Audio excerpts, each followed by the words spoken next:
Imagine a world where a single gunshot sets off a domino effect that pulls nations into chaos. A war so vast, so brutal, it was called the War to End All Wars. This is the entire history of World War I, in just 4 minutes. It all began on June 28, 1914.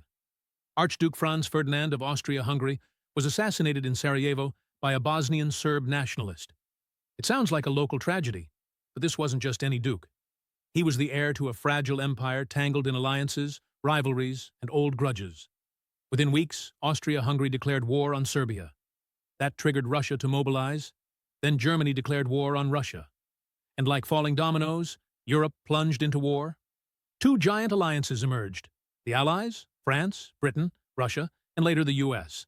The Central Powers, Germany, Austria-Hungary, the Ottoman Empire, and Bulgaria. This wasn't a quick war. It turned into a slow, grinding industrial meat grinder. The battlefield? Mostly Europe. The method? Trench warfare. Dirty, dangerous, and deadly. Imagine living in a narrow ditch for weeks. Rats, mud, and the constant sound of artillery. Soldiers often died not just from bullets, but disease, cold, and hunger. The space between opposing trenches was called no man's land, and for good reason. Every inch gained came with thousands of lives lost. Weapons evolved too: machine guns, poison gas, tanks, and even planes. This was modern war, and humanity was not ready. This wasn't just a European war. Battles raged in Africa and the Middle East. Colonial troops from India, Africa, and Australia fought for empires. In 1917, the U.S. entered the war after German submarines sank civilian ships and offered Mexico U.S. territory in a secret deal.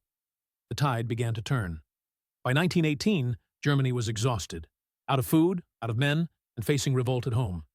The Allies pushed back. On November 11, 1918, at 11 a.m., the guns fell silent. An armistice was signed. But peace wouldn't be so easy. The war left over 20 million dead, and empires shattered. The Treaty of Versailles in 1919 blamed Germany for everything, demanding harsh penalties. This anger would fester, planting the seeds for, you guessed it, World War II. The world had changed forever. New borders, new powers, and a haunting memory. World War I wasn't just history. It was a warning of pride, politics, and how fragile peace can be.